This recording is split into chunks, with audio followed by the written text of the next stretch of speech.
quiero invitar a que haga uso de la palabra una investigadora del mundo de las ciencias antropológicas. Ella es de formación antropológica, doctora en antropología, por supuesto. Es investigadora docente, que lleva muchas cátedras y se dedica también a la parte de la investigación desde el mundo de la antropología en la Argentina. Estoy refiriendo a la doctora Mercedes Avellaneda, que se encuentra con nosotros por aquí. Nos propone, doctora, el tema ordenanza y justicia al interior de las reducciones jesuíticas, acomodamientos, resistencia indígena a la imposición del nuevo orden social. Creo que esto va a cerrar esta mañana, así como decirlo de alguna manera, porque desde la ponencia del padre Alberto, que estamos hablando de esta trascendencia, de este mundo que sigue por sobre estas ordenanzas, que vamos a escucharla, y sobre lo que Septime nos trae de la trascendencia de ese idioma que se construye antropológicamente. Ahora la doctora Mercedes nos va a dar el contexto, cómo fue que resistió y que sigue presente hasta nosotros. Adelante, doctora, bienvenida. Muchísimas gracias. Quería hacer solamente una pequeña indicación. Yo pertenezco a la UBA, a la sección de etnohistoria, y toda mi formación académica la he desarrollado en ese ámbito.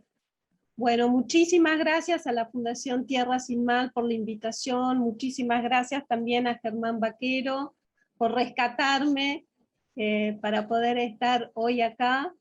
Y con mucho placer les quiero presentar este avance de investigación, que es muy nuevo, que es la primera vez que lo voy a hablar con ustedes, y bueno, estoy abierta a todos los comentarios. Las reducciones jesuíticas del Paraguay, les voy a hacer un muy breve contexto para después meterme en mi asunto de investigación.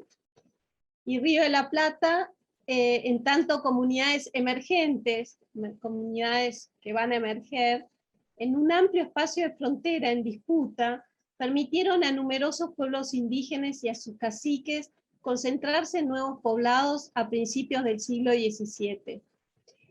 Los pueblos de indios, administrados por la Compañía de Jesús bajo el signo de la cruz, debían transformar una humanidad salvaje en sujetos de necesaria policía, de acuerdo a las expectativas de la corona con una sociedad evangelizada. A diferencia de los otros pueblos de Mita y Encomienda, en las inmediaciones de Asunción, los jesuitas les ofrecían a los caciques que vivieran en sus territorios, de los cuales eran los más aislados, y con la posibilidad de una relación casi directa con la corona, con la intermediación de los padres, por supuesto, y mantenerse relativamente aislados de la sociedad colonial. Así alcanzaron privilegios extraordinarios como el permiso de portar armas de fuego, y establecieron con los guaraníes, establecieron con los jesuitas una alianza que posibilitó quedar ellos inmersos, posibilitó defenderse de estas luchas territoriales en las cuales estaban inmersos, las luchas interétnicas, y fortalecer el poder de los caciques durante el siglo XVII, defenderse de la entrada de los bandeirantes, de los portugueses en búsqueda de indios para apresar, y hasta cierto punto frenar el lucrativo comercio de estos últimos, de los cuales se habló en algún momento. Las negociaciones de los caciques con los jesuitas incluían mantenerlos libres del servicio personal, de la mita, al cual estaban sujetos los otros pueblos de indios encomendados a los franciscanos y al clero secular. Los jesuitas, por su parte, implementaron estancias de ganado vacuna y consiguieron arados, bueyes para promover la creación de huertas comunitarias que permitiera la reunión de varios grupos en una misma reducción. Y también les proporcionaron las armas de fuego para reforzar el poder defensivo de estos grupos. Gracias entonces a estos privilegios otorgados por la corona, por convertir las misiones en enclaves defensivos de frontera, estos nuevos poblados consiguieron hasta cierto punto mantenerse aislados de las injerencias de las autoridades seculares y eclesiásticas durante el siglo XVII y buena parte del siglo XVIII. Mantenerse aislados hasta cierto punto, porque hubo problemas de conflictos, por supuesto, en el siglo XVII y en el primer cuarto del siglo XVIII estalló la Revolución de los Comuneros, pero se mantuvieron bastante aislados estos territorios. Entonces, el trabajo de investigación que me propuse es preguntarme, ¿cómo hicieron los religiosos en la construcción de estas comunidades cristianas para imponer a los grupos que se regían por pautas culturales propias una moral, conductas acordes a una sociedad en policía? Sobre todo porque el compromiso inicial de la Compañía de Jesús con la monarquía fue convertir a los indígenas en súbditos del rey y hacerlos partes de la iglesia. Y también, de acuerdo a la política segregacionista de la época de la corona, la vida de los indios en cada poblado debía adoptar formas civilizadas y urbanas de autoridad, por lo cual instauraron los cabildos de indios, el corregidor, y este nombramiento recaía siempre en el cacique de mayor poder. Entonces, esta investigación, por un lado, intenta investigar cuáles fueron los dispositivos de poder implementados por las reducciones, en las reducciones por la Compañía de Jesús, para alcanzar un control más efectivo de la población reducida, de acuerdo a digamos, a un orden social cristiano de convivencia. Y por otro lado, ¿cuáles fueron las principales estrategias indígenas para resistirse a la imposición externa de una nueva organización social? Entonces, vemos acá, entramos en el campo de las tensiones sociales y los conflictos, que es, digamos, una entrada de investigación muy poco estudiada todavía en las misiones jesuíticas. Bien. ¿Con qué materiales trabajamos esta investigación? Lo que hice fue consultar los memoriales de los provinciales y de los visitadores a las reducciones a partir del siglo XVIII, con las tensiones sociales que se van a acumular entre azuceños y jesuitas por las reducciones y la competencia comercial con la yerba mate. Cada vez van a llegar de forma más intensa críticas al Consejo de India, y entonces los provinciales van a decidir hacer recorridas anuales a las reducciones, mandar sus visitadores para implementar, digamos, un orden más acorde con lo que tiene que ser. Ya a esta altura, en el siglo XVIII, estas misiones jesuíticas son como la joya de la Compañía de Jesús vista desde Europa. Entonces, van a tener que tener mucho cuidado. Cada crítica que llega al Consejo de India trata de manchar a la compañía y tienen que reorganizar un poco el orden interno de las reducciones. Por supuesto que esta documentación son de uso interno de la compañía. Bueno, gracias al trabajo que hicieron Piana y Casanello, tenemos 311 memoriales impresos, recuperados del Archivo General de la Nación, los cuales pude consultar, y más o menos para hacerles un contexto social de principio del siglo XVIII de lo que estaba pasando al interior de las reducciones. Por otra parte, trabajé en esta investigación, estoy trabajando todavía, con un cuaderno de órdenes y previsiones de los generales de la compañía, de los provinciales, que era para uso interno de los sacerdotes de las reducciones de Paraguay.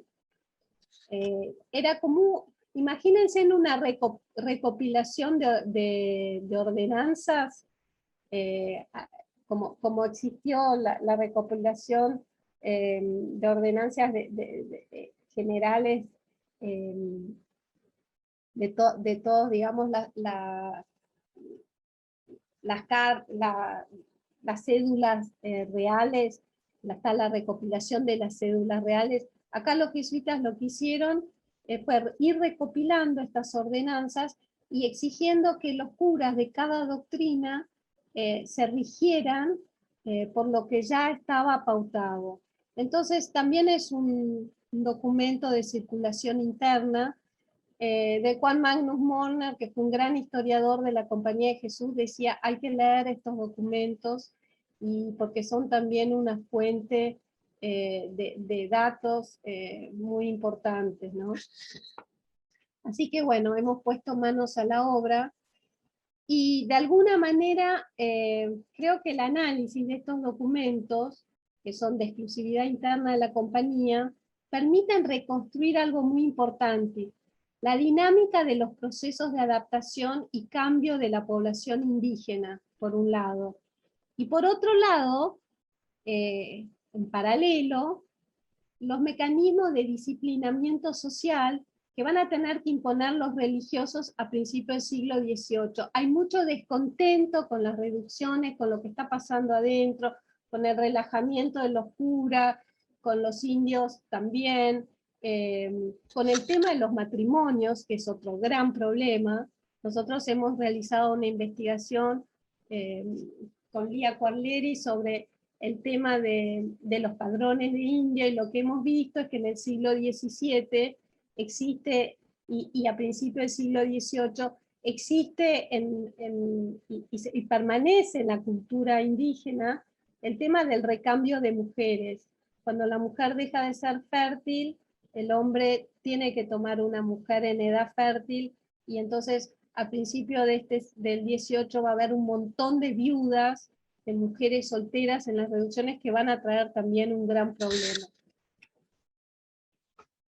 Bueno, nada más como un dato, que existen pocos trabajos que aborden el tema de estos cambios culturales y de alguna manera de la transposición cultural, de esta categoría de análisis, cómo los jesuitas tuvieron que imponer ciertas prácticas hispánicas, ¿no?, para tratar de cambiar la cultura local, que era mucho más fuerte y que se mantenía a lo largo del siglo XVII. Lo que hemos visto en investigaciones anteriores es que en el siglo XVII los jesuitas se adaptan a la vida de las reducciones y ponen toda su energía, por supuesto que en que les construyan las iglesias, sus casas, pero también en los sembrados, también en traer a nuevas poblaciones que integren las reducciones, digamos, en la construcción de la reducción y en la autosustentación y en la producción para afuera, ¿no?,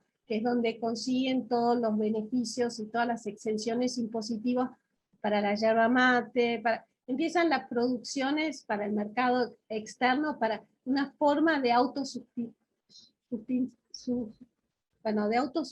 de estas reducciones, ¿no? Lo que hemos visto a grandes rasgos es que en estos memoriales los principales problemas van a ser la casa de los indios. Yo hice como una tabla, que no la tengo terminada, pero bueno, hay muchos tópicos que se toman, que se escriben en cada memorial. Los memoriales, el viaje del provincial o del visitador, llega a una reducción y dice, hay que hacer esto, falta completar esto. Esto es el memorial. Bueno, ¿y cómo los sacerdotes son controlados?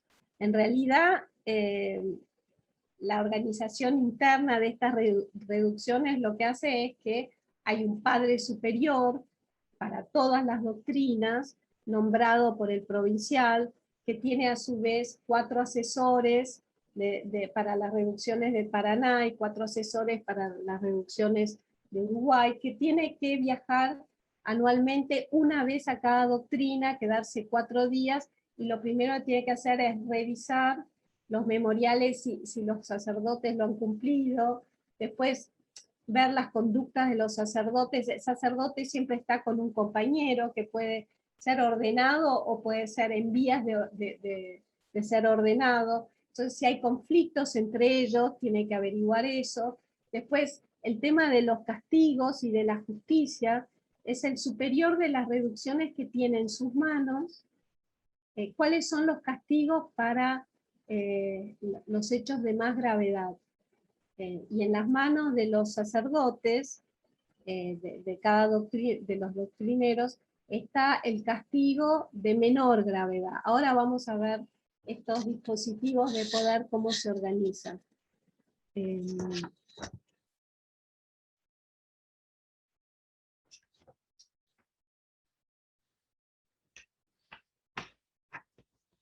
¿Cuáles son las infracciones leves? Las infracciones leves que vamos a ver corresponden a castigos que tienen que ser dados por los corregidores o por sus tenientes del cabildo indígena. Los castigos no son dados por los jesuitas, y es más, no pueden pegarle con la mano a ningún chico, a nadie, está completamente prohibido. Y estos castigos son muy frecuentes y son bastante comunes. Entonces lo que se instala a principios del siglo XVIII es un rollo, es los que han estudiado la arquitectura de las plazas jesuitas lo tienen bien presente, es como una columna baja donde se ata al que va a recibir el castigo para poder azotarlo. Y los castigos de los hombres de penas leves eran por robo de ganado, bueyes, caballos, por frecuentes huidas de las reducciones, por robo de, bueno, esos eran otros más importantes, pero por esas penas menores, o por robos y después irse a otra reducción a vender lo robado. Eso merecía, siempre eran de 25 azotes los castigos. 25 azotes en el rollo, frente a todo el mundo. Si había ido otra reducción a vender lo robado, se lo llevaba a la otra reducción, se le daba en el rollo un castigo con 25 azotes, y después se devolvía lo que se había robado a la otra reducción, y regresaba a su doctrina de donde pertenecía y recibía el mismo castigo en frente de todos. Eran como, el rollo se usaba para castigos ejemplares. Y el gobernador, un gobernador permitió que a los castigados, si quisieran, los dejaran varias horas atados en el rollo después de haberlos flagelados, para que el castigo sea como más grande, ¿no? Pero que acá quiero hacer un paréntesis, porque no, me fui directamente a los castigos de las reducciones.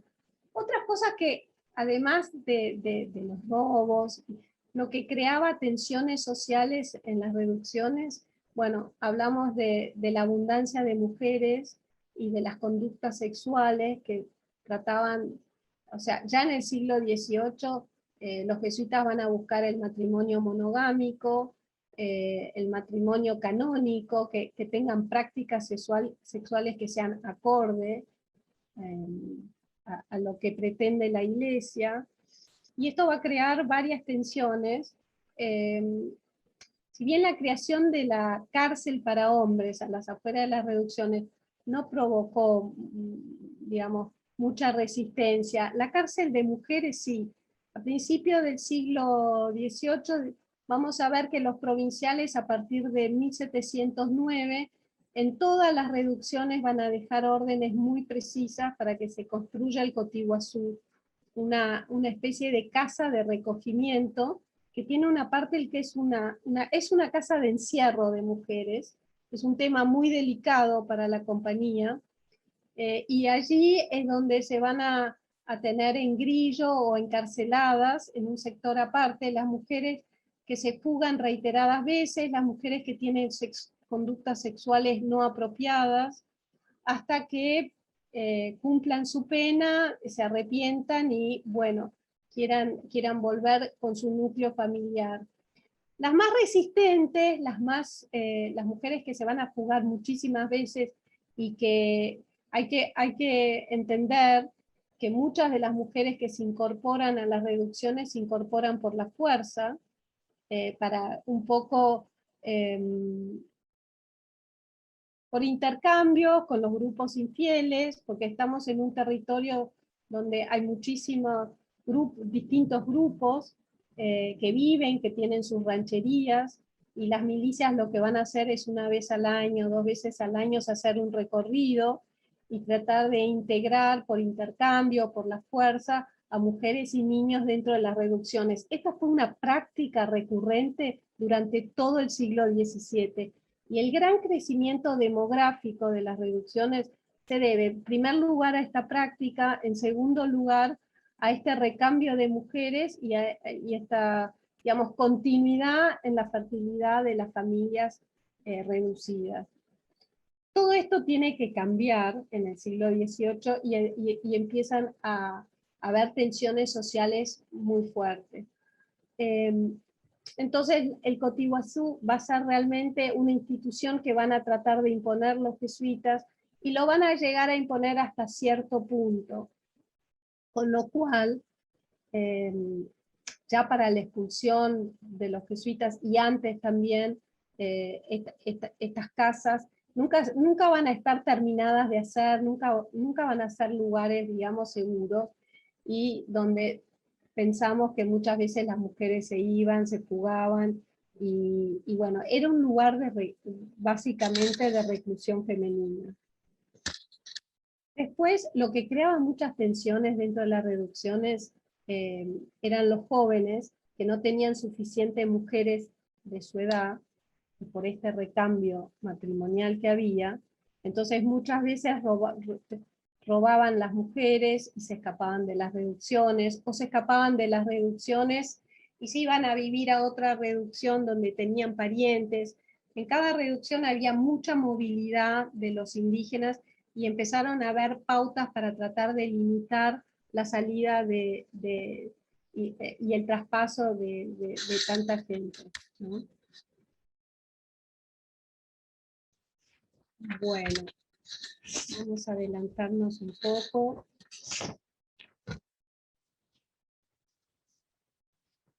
Yo les quería leer una cita acá que tengo sobre el Cotiguazú, sobre para la compañía, para entender, ¿no? Las viudas que andan mal fuera y castigadas una y otra vez no se enmiendan, y las que continuamente huyen, estas son las que tienen que ser encarceladas con grillos dentro del Cotiguazú. Las viudas mozas que no tienen madre o que están en peligro de ser llevadas. Tal cual, casada huérfana cuando su marido va de viaje y no está segura en la casa de sus parientes. Y dice, no se han de recoger todas las muchachas huérfanas, ni todas las viudas, sin distinción, ni tantas que no dieran nota de sí, sino es que voluntariamente quieran entrar, ni las que tienen muchos hijos y tienen parientes cercanos que las puedan o que las quieran cuidar. Entonces, esto se va a repetir en las visitas de varios provinciales. Obviamente hay una resistencia de los caciques y de los varones, de que los jesuitas acaparen mujeres en el Cotiguazú para ellas, que por otra parte las hacían trabajar, las asimilar como el resto de las mujeres, ¿no? Pero, digamos, el beneficio que tendrían sería diferente. Bueno, hay toda una serie de ordenanzas en estos memoriales que son para despertar devociones en los jóvenes, en los niños, en tratar de que los viejos y las viejas vayan a rezar el rosario a la iglesia, y de alguna manera lo que se ve en estas ordenanzas, y no está escrito, yo no lo he visto en ninguna otra fuente, es que tanto los trabajos que van a hacer los guaraníes o los reducidos para las misiones, para ir a buscar yerba, para trabajar en los sembrados comunes, para levantar las iglesias, todos los trabajos tienen algo a cambio. Tienen un poco de carne, tienen un poco de yerba, O sea, hay como una relación de reciprocidad. Trabajo para las misiones, pero los religiosos les tienen que dar carne o yerba, que es como la moneda para el intercambio. Si no, los guaraníes por motus propio no van a trabajar para las misiones, porque tiene que ver con una lógica cultural de intercambios y de reciprocidad en el intercambio.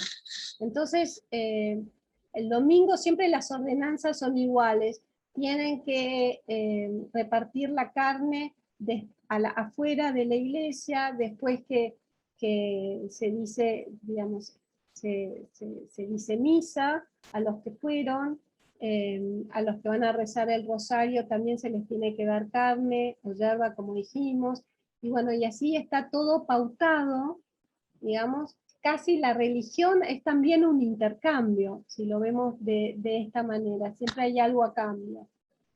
Y a veces hay advertencias de los provinciales de no darlo antes, porque si no se van a enviciar y van a siempre pedir algo a cambio de algún favor o de alguna prestación que tengan que hacer.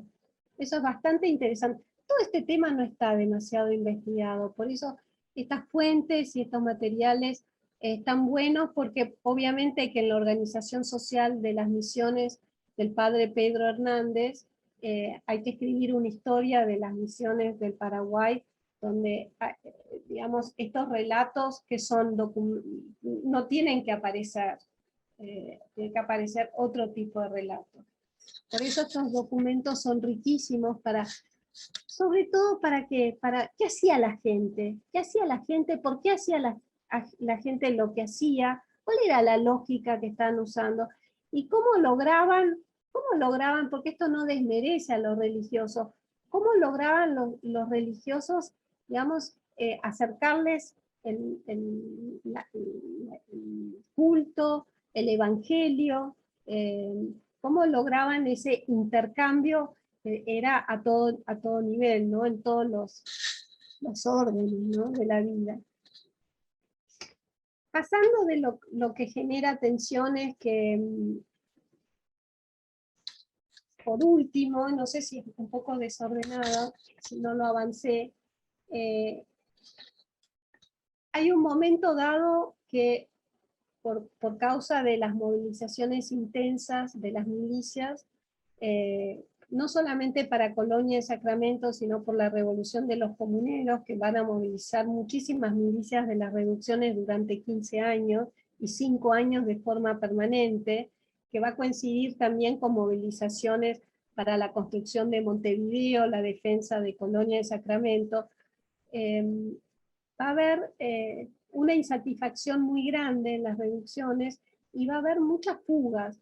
El doctor Jackson estudió para este periodo las pestes, y bueno, una de las hipótesis de por qué bajó a la mitad la población de las reducciones de Paraná y Uruguay, él sostiene que es por las pestes y después por la muerte en la guerra, pero también nuestras investigaciones pueden agregar que fueron por la cantidad enorme de fugados por las reducciones, ya no daban abasto de alimentos, ya no sostenían la población, está la merma de las estancias, agotan los animales de las estancias, y además hay un problema muy grande. Como les dije, sigue habiendo un montón de grupos de infieles con ranchería que se van a abastecer de las estancias jesuitas cuando se termina el ganado cimarrón.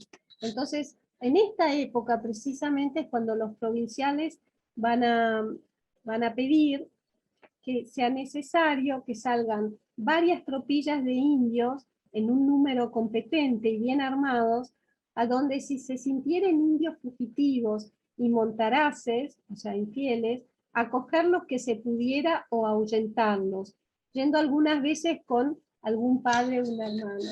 Entonces acá también vemos cómo hay una contradicción en la evangelización, porque con los grupos infieles cercanos a las reducciones tenían que establecer buenos vínculos, porque establecían intercambios, no solamente de productos que los indios traían, intercambiaban con las misiones, sino de mujeres, de chicos, que los dejaban siempre con la esperanza y los agasajaban, siempre con la esperanza que después en un futuro se integraran estas familias que vivían a su propio modo de vida, ¿no?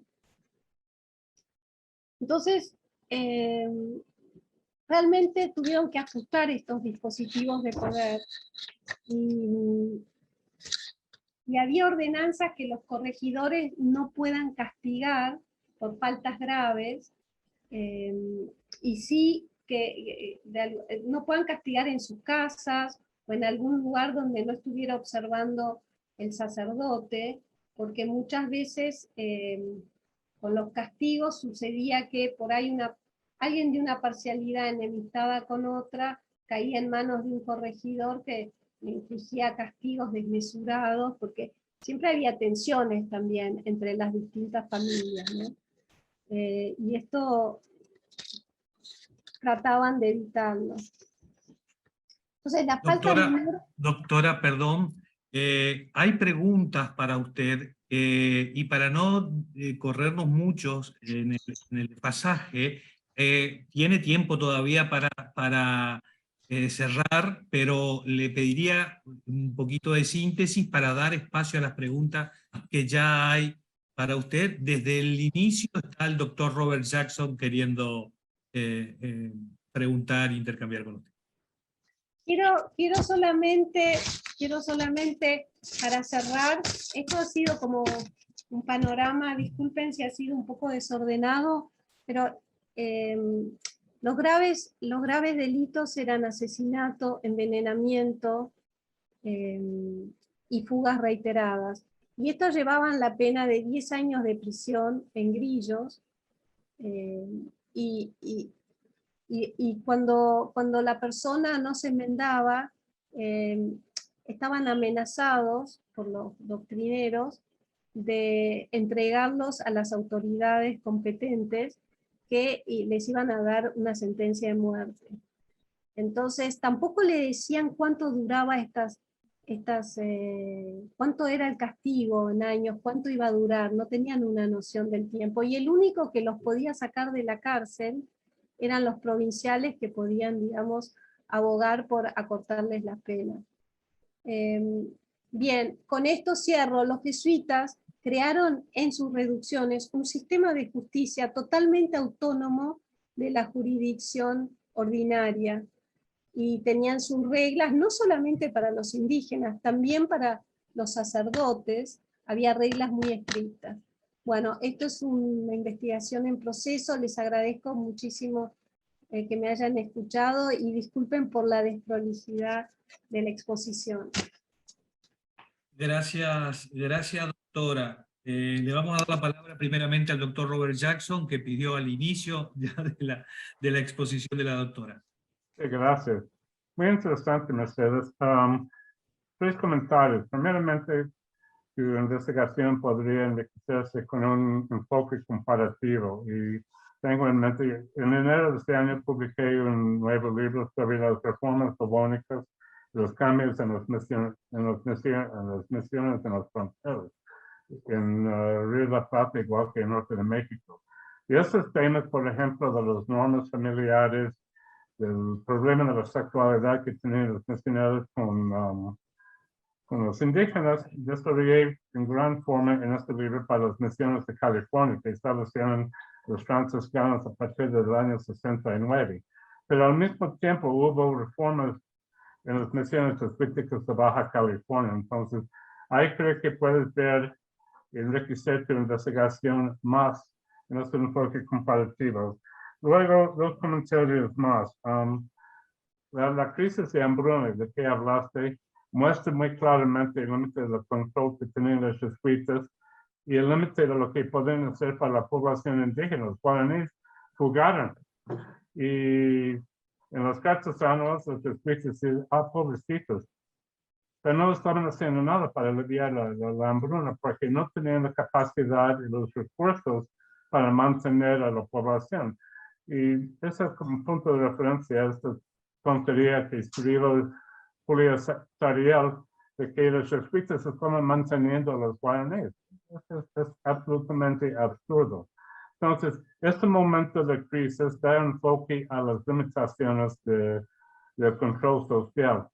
Y el control social que implementaban los franciscanos junto con los oficiales reales tras las reformas borbónicas eran, digamos, mucho más allá de lo que podían y que hacían los jesuitas.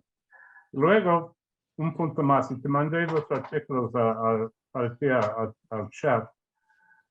¿Qué cristianos eran los guaraníes? Esa es una pregunta muy profunda.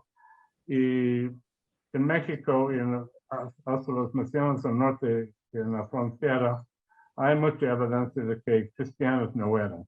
Esos son mis comentarios. Gracias. Muchas gracias, Robert. Creo que también adhiero a todo lo que vos decís.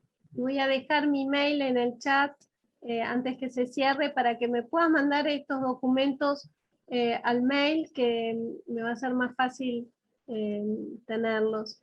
Y cualquier pregunta que después surja posteriormente. Correcto, le vamos a dar la palabra al doctor Juan Antonio Siller Camacho, que nos acompaña este año, por supuesto, de vuelta, que es un placer. Desde México, doctor, lo escuchamos. Muchas gracias, es un gusto estar por tercera ocasión con ustedes me pareció muy interesante esta presentación, particularmente por tres preguntas que quiero hacer muy sintéticas. Uno, el tema de los rollos, llamados también picotas, y que además de impartir justicia, sirvieron, al menos en otros lugares, como en el caso de Comayagua, en Honduras, en Atlisco, en Puebla, en Tepeaca, en Puebla también y en otros sitios, como punto de trazo al asentamiento. Es decir, es como la mojonera desde la cual se hace el punto geodésico para el trazo general del lugar del asentamiento de la fundación. Tiene una referencia medieval en muchas iglesias a lo largo del Camino de Santiago. Estas picotas marcaban territorialidad, justicia, etcétera, y estaban contiguas a la iglesia, al templo. Me parece interesante en el caso de las misiones, que éstas ocupaban la parte, al parecer, central de la plaza, en donde muchas, lo que había era una columna con advocación, que podía ser la picota, o había también la cruz con las 4 palmeras, ¿no? Entonces, me gustaría, si pudiera ampliar este tema de la picota y la impartición de justicia. Por otro lado, este reparto de alimentos, cuando se daba, en algunas referencias se le llama portal del racionero, o sea, de las raciones que se dan. No sé si en las fuentes aparece también esta referencia de portal de racionero, que en los templos, esta cubierta extendida, Juan de Dios Páramo, déjalo espera. Podría ser también parte de ese lugar en donde se reparte a las afueras, a la parte externa del templo, como por una extensión del propio templo. Y por otro, último, muy breve, he estado revisando los trazos de las misiones, que pueden ser muy interesantes en cuanto a los emplazamientos, y refiriéndolas a estas ordenanzas de Felipe II para las fundaciones del Nuevo Mundo, ya un poco tardías. Ya muchas fundaciones se habían hecho sobre lugares preexistentes, no es el caso de las misiones, y he encontrado que algunas condiciones en cuanto a la orientación, vientos, inundaciones, etcétera, se tomaron en cuenta en algunas fundaciones civiles, y en las misiones jesuitas hay algunos conceptos de estas ordenanzas que se retoman, pero otros son propias de las misiones, ¿no? Entonces son tres preguntas: la picota, portal de racionero y las ordenanzas. Gracias por la pregunta. Doctora, perdón Sí. por la interrupción de recién, pero era justamente coordinando un poco la sala de espera. Vamos a recurrir a su poder de síntesis nuevamente para las respuestas. Después podemos ampliarla en otro momento, en el momento de las mesas redondas más adelante. No hay problema, pero responda a las preguntas. Hay más todavía para usted que no queremos dejar afuera. Por eso el tema un poquito de que la interrumpo para pedir su poder de síntesis en la respuesta del doctor Camacho, si puede ser. El rollo aparece en estas ordenanzas a principios del siglo XVIII. O sea, antes no hay necesidad de impartir castigos. Y el portal sí, probablemente sea así. Estaba la costumbre de repartir las raciones después de la misa, a los que hubieran ido a misa. Los que no se quedaban sin raciones. Y la tercera pregunta es más una pregunta más técnica, más para los que estudiaron, digamos, la composición y organización más de la arquitectura de las misiones, que no estaría en condiciones de responderla, así que discúlpenme. Muchas gracias. Elizabeth Fleitas está en el pedido de palabra también, Carlos. Sí, correcto. Adelante, Elizabeth.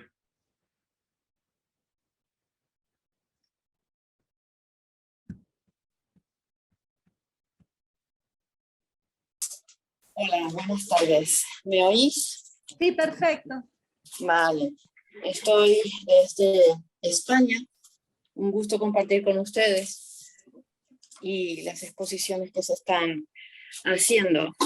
Tengo un apunte aquí referente a su exposición que me ha llamado mucho la atención y que no es la primera persona, el primer exponente que he oído yo que ha hablado acerca de esta circunstancia. Se refiere a, por ejemplo, a los jóvenes que se engrillaron en el Cotoiguazú y otras historias en los asentamientos jesuitas. ¿Por qué dice usted que hay algunas cosas que no se pueden contar? Que hay algunas historias que no se pueden contar. Ya he oído ese mismo comentario. ¿Por qué no se quiere contar esta historia de los jesuitas del Paraguay? A ver, eso, acerca de eso, ¿por qué no se quiere contar esa historia? ¿A quién le perjudica o quiénes son los que presionan para que no se pueda comentar? Muchas gracias. Hay ordenanzas muy estrictas de los provinciales a los doctrineros que no pueden ni mencionar las faltas de los indígenas fuera de las reducciones. No pueden hacer comentarios de ninguna falta, de ningún delito. Eso se mantiene en el ámbito secreto de la propia Compañía de Jesús. Entonces, estos documentos de uso interno lo que están revelando, que es lo interesante, es la dinámica social. ¿Qué está pasando ahí adentro? Más que de los relatos ordenados y que nos hablan de una organización social que parece que funciona siempre perfecto, ¿no? Entonces, hay que siempre hacer la historia desde distintos ángulos y yo creo que todas son válidas y todas son complementarias. Ni una niega a la otra, pero buscar distintas vetas para entrar en la historia de las reducciones es lo que hace interesante, y realmente no hay muchos trabajos que hayan empezado a investigar, y esto es un gran campo de investigación. La vida ordinaria y la dinámica social de todos los días de las reducciones. Una cosa es lo que nos cuentan las crónicas, lo que nos cuentan los historiadores de la compañía, pero otra cosa también son las limitaciones nuestras como investigadores por los documentos que manejamos. Pastel nunca va a contar esto. Pastel nunca va a decir que los provinciales tenían un cuaderno de ordenanzas, en los cuales los jesuitas, los doctrineros, estaban absolutamente limitados para un montón de cosas. Eso es para otro trabajo sobre los doctrineros. Porque la Compañía de Jesús y las misiones de Paraguay son la joya de la compañía en Europa. Entonces tienen que tener mucho cuidado de la información que sale de ahí. Yo agradecerle a ella por de hecho que deja muchas aristas, doctora, su trabajo para seguir tratando. El tiempo acá en este contexto, considerando la potencia de lo que nos plantea, nos sugiere una mesa realmente para seguir trabajando. Hay muchas cosas al interior que tenemos que entender, evidentemente. El momento, el siglo, las condiciones de la ortodoxia de la propia iglesia y también la consecuencia, como usted nos estaba comentando allí, pudiera traer también esto en el caso de concreto de aquellos informes, de alguna manera, si pudiéramos llamarlo así, que en realidad eran secretos de confesión, ¿verdad? Esa es la terminología exacta que resume un poco ese contexto. Carlos.